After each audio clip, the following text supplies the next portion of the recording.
ሰበር ዜና ጥር 7 2018 ጤናና ፍቅር ይስጥልኝ አድማጭ ተመልካቾች እንደምን አረፈዳችሁ። የሰዓቱን አበይትና ሰበር ዜናዎች ይዤ ቀርብ ያለው። በቅድሚያም አርዕስተ ዜናዎቹን በማስቀደም ጀምራለሁ። አብይ አህመድ ከወራት በፊት እዚሁ እኛው ገጣጥመን ለስምሪት አዘጋጅናቸው ያላቸው አጥፍቶ ጠፊ ትናንሽ ድሮኖች በፋኖ እየተመቱ እየወደቁ መሆናቸው ተነገረ። ጀነራል አበባው እኚህ ትናንሽ ድሮኖች ከጥቅማቸው ጥቅም አልባነታቸው በልጧል ሲልም ተናግሯል። ፋኖ እኚህን ትናንሽ ድሮኖች እንዴት አረገፋቸው በዝርዝር እንመለከተዋለን። ወዲህ ደግሞ በአማራ ክልል የሚደረገው ውጊያ ተጠናክሮ ሲቀጥል ወሎ ላይ መሬት ያንቀጠቀጠ ከባድ ውጊያ ተደርጓል። ፋኖ በአገዛዙ ጦር ላይ መብረቄ ጥቃትም ሰንዝሯል፣ እንመለከተዋለን። የአፋባሃ ሚኒልክ እዝ ቃል አቀባይ ፋኖ አበበም በስልክ መስመራችን ላይ ያለ እናስደምጣችኋለን። በጎጃም ፋኖ እንደምትመለከቱት በመሳሪያ ምርኮ በደርዘን በሳጥንም ተንበሽብሿል። በሸዋም ኮማንዶ ጦር እንደ ቅጠል ረግፏል። በዝርዝር የምንመለከታቸው የጦር ግንባር መረጃዎቻችን ናቸው። በሌላ በኩል የአብይ አህመድ አማካሪና የፓርላማ አባል የሆኑት ዶክተር ለታም በሆቴላቸው ውስጥ ሞተው መገኘታቸው ተነግሯል። እንዴት ሞቱ በዝርዝር እንቃኘዋለን። ወዲህ ደግሞ በኢትዮጵያ በመንግስት ከተመዘገቡ 470 ሺህ ቢዝነሶች 370 ሺው መዘጋቱ ተነግሯል።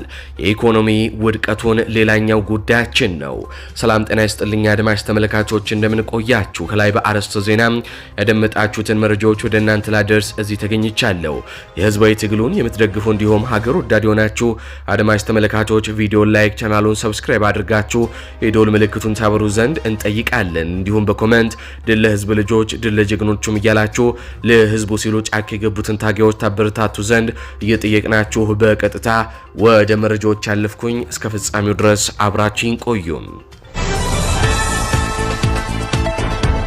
ቀዳሚ ወዳደረኩት ዘገባ አልፋለሁ። የኢኮኖሚው ጥቁር ሞት በኢትዮጵያ 370 ሺህ ድርጅቶች ተዘጉ። የብልጽግና የኢኮኖሚ ሞት በቁጥር ሲጋለጥ 80% የሚሆነው የግል ዘርፎም ከገበያ ወጥቷል ተባለ። ቀዳሚ ያደረግንላችሁ መረጃ ከጦርነቱ ዜና ባልተናነሰ መልኩ የሀገሪቷን የቀጣይ ተስፋ የሚያጨልም ነው። መንግስት ኢኮኖሚው እያደገ ነው እያለ በሚሰብክበት በዚህ ወቅት በስራ ክህሎት ሚኒስቴር ኤክስፐርቶች የተጠና ሚስጥራዊ ጥናት እንደሚያሳየው በፌዴራል ደረጃ ከተመዘገቡ 470 ሺህ የንግድና አገልግሎት ሰጪ ድርጅቶች መካከል 370 ሺህ 78%ቱም ወደ 80% የሚጠጋ የሚሆኑት ሙሉ በሙሉ ስራ አቁመው ከፌዴራል መዝገብ ተሰርዘዋል ተባለ። ይህ ማለት በሀገሪቱ ካሉ 5 ድርጅቶች ውስጥ 4ቱ ሞተዋል ማለት ነው። የእንግሊዝኛው ሪፖርተር ጋዜጣ የስራ ክህሎት ሚኒስቴር ሰነድን ዋቢ አድርጎ ይፋ ባደረገው መረጃ መሰረት የሀገሪቱ የንግድ እንቅስቃሴን በሚመለከት መልኩም ድምጥማጡ ጠፍቷል ማለት ይቻላል። በአንድ ዓመት ብቻ በፌዴራል የተመዘገቡ ጠቅላላ ድርጅቶች 470 ሺህ እንደነበሩ የገለጸው ሪፖርቱም ስራ ያቆሙና ከመመዝገብ የተሰረዙት ከነዚህ መካከል 370 ሺዎቹም 80% ገደማ እንደሆኑም ይገልጻል። ከ470 ሺህ ድርጅቶች በአሁኑ ሰዓት በስራ ላይ ያሉት 100 ሺዎቹ ብቻ መሆናቸውን የገለጸው ሪፖርቱም 370 ሺዎቹ ገደማ መሰረዛቸውንም ገልጿል። ይህ የድርጅቶች በጅምላ መዘጋት እንዲሁም የንግድ ፍቃድ መሰረዝ ብቻ አይደለም፣ በሀገሪቱ ማህበራዊና ፖለቲካዊ መዋቅር ላይ የሚያሳድረው ጫና እጅግ የከፋ ነው። 370 ሺህ ድርጅቶች ሲዘጉ በሚሊዮን የሚቆጠሩ ኢትዮጵያውያን የዕለት ጉርሳቸውን የሚያገኙበት ስራም አጥተዋል። ይህ ለሀገሪቱ የጸጥታ ስጋት የሚሆን አዲስ የተራቡ ዜጎች ጦርን ይፈጥራል። ድርጅቶች ከመዝገብ መሰረዛቸው መንግስት ያገኘ የነበረውን ቀጥተኛ ያልሆነ የታክስ ገቢ መድረቁን ያሳያል። መንግስት የጎደለበትን ገቢ ለመሙላት በቀሩት 100 ሺህ ድርጅቶች ላይ ከባድ ግብርም እየጣለ ነው። ይህም ቀሪዎቹንም ከገበያ የሚያስወጣም ገዳይ አዙሪትም ፈጥሯል። 80% የሚሆነው የአቅርቦት ሰንሰለት በመቆረጡም በሀገሪቷ የዋጋ ግሽበት ጣሪያ እንዲነካና የኑሮ ውድነቱ ከቁጥጥር ውጭ እንዲሆንም አድርጎታል ነው የተባለው። የንግድ ተቋማቶቹና ድርጅቶቹ ለምን ተዘጉ የሚለውን እንመልከት። የብልጽግናው ገዳይ ፖሊሲዎች ሚዲያችን ከኢኮኖሚ ባለሙያዎች ጋር ባደረገው ቃለ ምልልስ ለዚህ ታሪካዊ የድርጅት መርገፍ ዋና ምክንያቶች የሚከተሉት ናቸው ይላሉ። አንደኛው የጦርነት ኢኮኖሚ። አብይ አህመድ በአማራና በኦሮሚያ ክልሎች የከፈቱት ጦርነት የንግድ እንቅስቃሴን ሽባ አድርጓል። መንገዶች በመዘጋታቸው ጸጥታ በመጥፋቱ ድርጅቶች ስራቸውን መቀጠል አልቻሉም። ሁለተኛው የውጭ ምንዛሬ እጥረት። አገዛዙ ያለውን ጥቂት የውጭ ምንዛሬ ለጦር መሳሪያና ለድሮን ግዢ ስለሚያውለው የግል ድርጅቶች ጥሬ ዕቃ ለማስመጣት ተስፋ ቆርጠዋል። ሶስተኛው የቢሮክራሲና የሙስና መረብ ነው። ብልጽግና የሚመራው የመንግስት መዋቅር የንግድ ድርጅቶችን እንደ ገቢ ምንጭ እንጂ እንደ ሀገር አቅም አለማየቱና በየደረጃ ያለው የካድሬዎችና የተረኞች ዘረፋ ድርጅቶችን አርቋቸዋል፣ ገድሏቸዋል። አራተኛው የአገዛዙ ገመና ነው። ፕሮፓጋንዳና እውነት። መንግስት በየመድረኩ ሌጋሲ ፕሮጀክቶችን እንዲሁም ኮሪደር ልማትን ሲያወራ የሀገሪቱ የኢኮኖሚ የጀርባ አጥንት የሆነው የግል ዘርፍ ግን እየሞተ መሆኑን ይህ ጥናት ያረጋግጣል። የስራ ክህሎት ሚኒስቴር ይህንን ጥናት ቁጥሩን ከመዘገቡ ባለፈ መፍትሄው ምንድን የሚለውን ጥያቄ አለመመለሱ አገዛዙ ለችግሩም መፍትሄ እንደሌለውና ውድቀቱንም ለመቀበል ዝግጁ አለመሆኑን ያሳያል። 370 ሺህ ድርጅቶች ስራ አቁመው ከመዝገብ መልቀቃቸው የብልጽግና መንግስት ኢኮኖሚያዊ ውድቀት በይፋ መከሰቱንም ያበስራል። ኢትዮጵያ ዛሬ በጦርነት ብቻ ሳይሆን በረሃብና በኢኮኖሚ ኪሳራም እየታመሰች ትገኛለች። አብይ አህመድ ብልጽግና ብለው የሰየሙት ጉዞም መጨረሻው የሀገሪቷን የንግድ ማህበረሰቡን ያጠፋና ኢኮኖሚውን ወደ ድንጋይ ዘመን የመለሰ ኪሳራ መሆኑም ተመዝግቧል። የጠቅላይ ሚኒስትር አብይ አህመድ አማካሪና የፓርላማ አባሉ ባለስልጣን ሞተው ተገኙ። የጠቅላይ ሚኒስትሩ አማካሪ ዶክተር ለታ ተስፋዬ በቨርጂኒያ አሜሪካ ነው ሞቶ የተገኙት። በሂልተን ሆቴል የተከሰተው ሚስጥራዊ ህልፈት ምንድን ነው? የአስክሬኑ ምርመራ ውጤትም እየተጠበቀ ነው። በዚህ ጉዳይ ላይ የደረሰንን መረጃም እነሆ። በአሜሪካ ዋሽንግተን ዲሲ በስራ ጉብኝት ላይ ከነበሩት የመንግስት ከፍተኛ ልዑካን ቡድን መካከል አንዱ የሆኑት ዶክተር ለታ ተስፋዬ ጁሌም ባረፉበት ሆቴል ውስጥ ህይወታቸው አልፎ መገኘቱ ተሰምቷል። የደንቢ ዶሎ ዩኒቨርሲቲ የቀድሞ ፕሬዝዳንት የፓርላማ አባልና የጠቅላይ ሚኒስትር አብይ አህመድ አማካሪ የነበሩት ዶክተር ለታ በቨርጂኒያ በሚገኘው ሂልተን ሆቴል ውስጥ ሞተው መገኘታቸውን በ4 ኪሎ ቤተ መንግስት ውስጥ ከፍተኛ ድንጋጤም ፈጥሯል ነው የተባለው። ከስራ ተልእኮ ወደ ሚስጥራዊ ሞት ዶክተር ለታ ወደ አሜሪካ ያቀኑት ባለፈው ቅዳሜ ሲሆን ከመንግስት ከፍተኛ ልዑካን ቡድን ጋር በመሆን ለዲፕሎማሲያዊና ለስራ ጉዳይ ዋሽንግተን ዲሲ ገብተው እንደነበረም ነው የተገለጸው። ባረፉበት ሂልተን ሆቴል ውስጥ አስክሬናቸው መገኘቱም ተነግሯል። እስካሁን ድረስ የሆስፒታል ምርመራ ውጤት ወይንም ለህልፈታቸው ምክንያት የሆነው ጉዳይ በይፋም አልተገለጸም። የኚህ ባለስልጣን አስክሬናቸውም ነገ በኢትዮጵያ ኤምባሲ በኩል ወደ ሀገር ቤት እንደሚሸኝም ታውቋል። ዶክተር ለታ ገና በወጣትነት እድሜያቸው በአካዳሚ ዘርፍ ትልቅ ስኬት ያስመዘገቡ ሰው እንደነበሩም ይነገራል። ገና በወጣትነታቸው 2 የፒኤችዲ ዲግሪያቸውን ማጠናቀቃቸው በብዙዎች ዘንድ አድናቆትም አትርፎላቸዋል። ዩኒቨርሲቲውን በማስፋፋትና ዘመናዊ በማድረግ ረገድ ትልቅ አሻራ ጥለው ያለፉ እንደነበሩም ይታወሳል። ከዩኒቨርሲቲው ፕሬዝዳንት በተጨማሪም የኢትዮጵያ የፓርላማ አባልና የጠቅላይ ሚኒስትሩ አማካሪ በመሆን በአገዛዙ የውስጥ መዋቅር ውስጥ ቁልፍ ሚና እንደነበራቸውም ተገልጿል። ከዚህ ቀደም እንደሚታወሰው ከደንቢ ዶሎ ዩኒቨርሲቲ 17 ሴት የአማራ ተማሪዎች ጠፍተው እንደነበረና በዛው የገቡበት እንዳልታወቀ አድራሻቸው ደብዛቸው መጥፋቱም ይታወቃል። እነዚህ አማራ ሴቶች በጠፉበት ወቅትም እኚህ ዶክተር ለታ የተባሉ የአገዛዙ ሰው በስልጣን ላይ እንደነበሩም ነው መረጃዎች የሚያሳዩት። በወቅቱም በተደጋጋሚ በሚዲያ እየወጡ በርካታ መግለጫዎችን ሲሰጡ እንደነበረም ይታወሳል። አንዳንዶች ከባለስልጣኑ ሞት በኋላ የ17ቱ የአማራ ሴቶች ነፍስ ፈረደ ሲሉም አስተያየታቸውን እየሰጡ ነው። የአንድ ከፍተኛ የመንግስት አማካሪ በውጭ ሀገር ሆቴል ውስጥ ድንገት ሞቶ መገኘቱ ብዙ ጥያቄዎችንም የሚያስነሳ ነው። ዶክተር ለታ ወደ አሜሪካ ሲያቀኑ ምንም አይነት የጤና ችግር እንዳልነበረባቸው የሚጠቁሙ መረጃዎች አሉ። በድንገት በሆቴል ውስጥ ሞተው መገኘታቸው ምንድነው የተፈጠረው የሚል ጥርጣሬንም አጭሯል። አብረዋቸው የነበሩት የመንግስት ባለስልጣናትና የኢትዮጵያ ኤምባሲ በጉዳዩ ላይ እስካሁን ዝርዝር መግለጫ አለመስጠታቸውም ሁኔታውን የበለጠ አሳሳቢና አጠራጣሪም ያደርገዋል ተብሏል። ተብሏል። በአሜሪካ የህግ አስከባሪዎችና የህክምና ባለሙያዎች የሚሰጠው የምርመራ ውጤት የሞቱን እውነተኛ ምክንያት ይፋ ያደርጋል ተብሎም ይጠበቃል። የዶክተር ለታ ተስፋዬ ጁሌ ህልፈት ለኢትዮጵያ የብልጽግና አገዛዝ ትልቅ ኪሳራም ነው ተብሏል። በአገዛዙ መዋቅር ውስጥ ትልቅ ተስፋ የተጣለባቸው ወጣት ምሁር በድንገት በውጭ ሀገር ስራ ላይ እንዳሉም መሞታቸው ከግል ሀዘን ባለፈ ፖለቲካዊ እንቆቅልሾችም ሊያጭር ይችላልም ተብሏል። በቀጥታ ከአማራ ክልል ወደ ተገኙ አበይትና ሰበር የጦር ግንባር መረጃዎች አልፋለሁ። በፋኖ ኃይሎች ፈጣን ጥቃት የአገዛዙ 102ኛ አየር ወለድ ሰራዊት አንጾኪያ ላይ ሲታጨዱ አለ። የፋሽስቱ የኦህዴድ ብልጽግና ስርዓት ታማኝ አሽከሮች ኤልያስ አበበና ደጀኔ በቀለ ከጌቶቻቸው በተሰጣቸው ተልእኮ መሰረት የበታች ብልጽግና አሽከሮቻቸውን ባንዳ የአንጾኪያ ገምዛ ወረዳ አመራሮችን ሰብስበው በፋኖ መጥፋት ላይ ሲመክሩ ውለዋል። የብልጽግና ካድሬዎችን ስብሰባ ለመጠበቅና የፋኖ አመራሮችን ለማፈን ወደ ቦታው የተንቀሳቀሰው የስርዓቱ ወንበር አስጠባቂ 102ኛ አየር ወለድ ኮማንዶ በመሐመድ ቢሆነኝ ኮር እስቴ ጎማ ተራራ ክፍለ ጦር ሻለቃዎች በተወጣጡ ውስን ኃይሎች በትላንትና ሁለት ከጧት 2 ሰዓት ጀምሮ በወይን አባጋሴም ገብሬ ማረፊያ አደም ሀገር አሮርሳና ነጭ ሀገር ላይ ደፍጣ በመጣል የፋኖ ኃይሎች ስርዓቱን አሽከር ኮማንዶም ሲያራግፉት ውለዋል ነው የተባለው። በክፍለ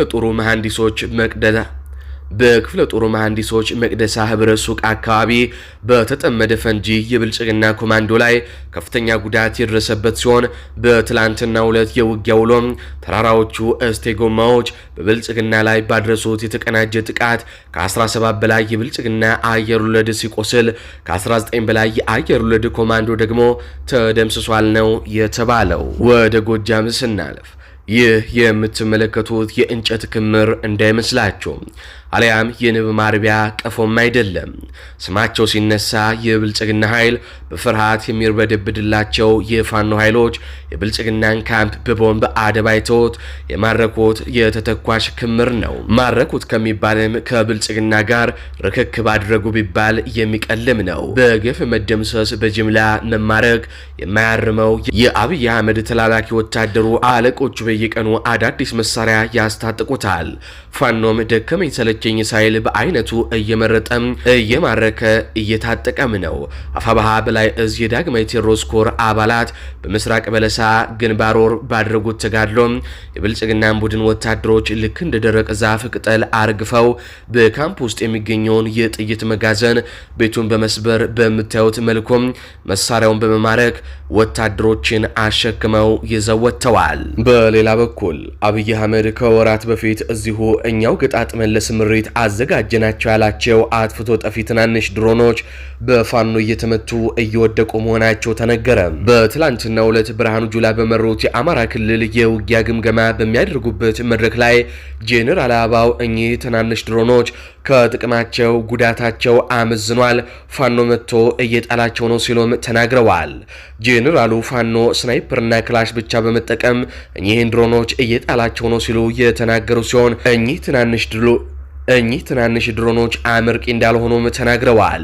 ለቁጥጥር አመቺ አይደሉም፣ በዛ ላይ ከሪሞት ሲስተም ጋር አይናበቡም፣ በፍጥነት ደረጃም ፈጣን የሚባሉ አይደሉም ሲሉም ተናግረዋል። እስካሁን በእነዚህ ትናንሽ አጥፍቶ ጠፊ ድሮኖች አንድም ጥቃት አላደረስንም። የመጀመሪያ ስምሪት ሰሞን በድንጋጤና በፍርሃት ቦታ ያስለቀቅንባቸው ቦታዎች ነበሩ፣ ነገር ግን አሁን ጥቅም አልባ ሆነዋል ሲሉም ተናግረዋል።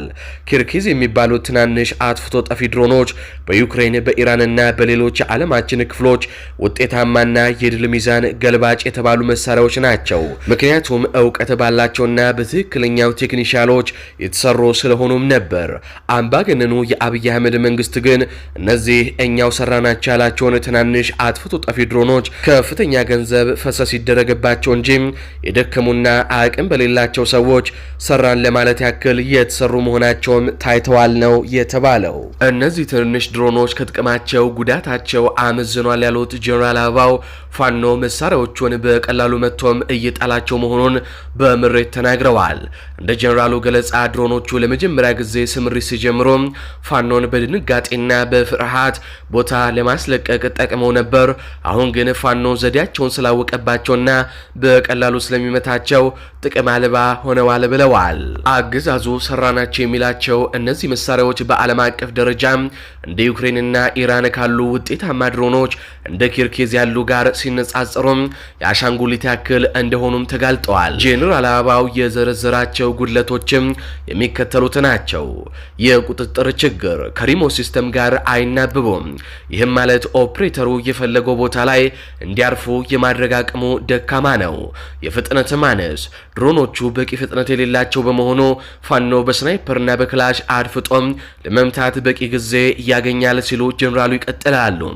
ሶስተኛው መመታት፣ ፋኖ ስናይፐርና ክላሽ ብቻ በመጠቀም እያረገፋቸው ነው ሲሉ ጀነራሉ መናገራቸው ያገዛዙ ቢሊዮኖች ወጪ ያደረገባቸው መሳሪያዎች በዝቅተኛ ቴክኖሎጂ እየተሸነፉ መሆኑንም ያረጋግጣል። ከወራት በፊት ጠቅላይ ሚኒስተሩ እዚሁ ሀገር ውስጥ ገጣጥመን ለስምሪት አዘጋጅተናቸዋል ሲሉ የፎከረባቸው አጥፍቶ ጠፊ ትንንሽ ድሮኖች በአማራ ክልል ግንባሮች ላይ ትልቅ ውርደትም ገጥሟቸዋል። የፋኖ ኃይሎች በዘመናዊ ድሮን ሳይሆን በነፍስ ወከፍ መሳሪያ ክላሽና ስናይፐር ብቻ እነዚህን አጥፍቶ ጠፊ የተባሉ ድሮኖችን እንደ ቅጠል እያረገፏቸው ነው። በመጨረሻም የአፋባሃ ሚኒሊክ እዝ ቃል አቀባይ አርበኛ በፈንታው ከኢኤምኤስ ጋር በወሎ እየተደረጉ ባሉ ውጊያዎች ዙሪያ ቆይታ አድርጓል። አድምጠን እንመለስ።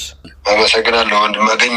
ያው እንደጠቀስከው ትላንትና ጥር 5 2018 ዓመተ ምህረት የፋሽስቱ አገዛዝ ሰራዊት ወልዲያ ዙሪያ እንደምታውቀው ባለፈው ጊዜ ዙ 23 የሚባል መካናይዝድ መሳሪያ የማረክንበት ብሎም ደግሞ በጊዜው መጠቀም ስለማንችል ደምነበትንና ሌሎች ድሎችም የተጎናጸፍንበት ሁኔታ ይታወቃል። በዛ ምክንያት በርካታ ኃይልም ተመትቶበታል። ቁስለኛም ሙትም ምርኮኛም ሆኖበታል። ጦር መሳሪያም ተተኳሽም እና ሌሎች ወታደራዊ ቁሳቁሶችም ማረክንበት ሁኔታ አለ። ስለዚህ ሚኒሊክ እዝ የተለያዩ ቀጠናዎች ላይ በጣም የተጠኑ እና ለውጥ ሊያመጡ የሚችሉ ምቶችን እየመታውበት ሁኔታ አለ አገዛዙ። ከዚህ ጋር ተያይዞ በጣም ከባድ የሚባል ማጥቃት አድርጓል። ትናንትና በከፍተኛ ቁጥር ባለው የእግረኛ ሰራዊት በመካናይዝድ እና አየር ኃይሉን ድሮን ጭምር በመጠቀም በራያ ቆቦ ቃሊም የሚባል ከወልዲያ ከተማ በቅርብ ርቀት የሚገኝ ማለት ነው ጥቁር አስፓልትን ጨምሮ እዛው ወልዲያ ወጣ ብሎ አፍሪኬር የሚባል ቦታ እና በቅሎ ማነቂያ የሚባል ቁልፍ ወታደራዊ ቦታም አለ።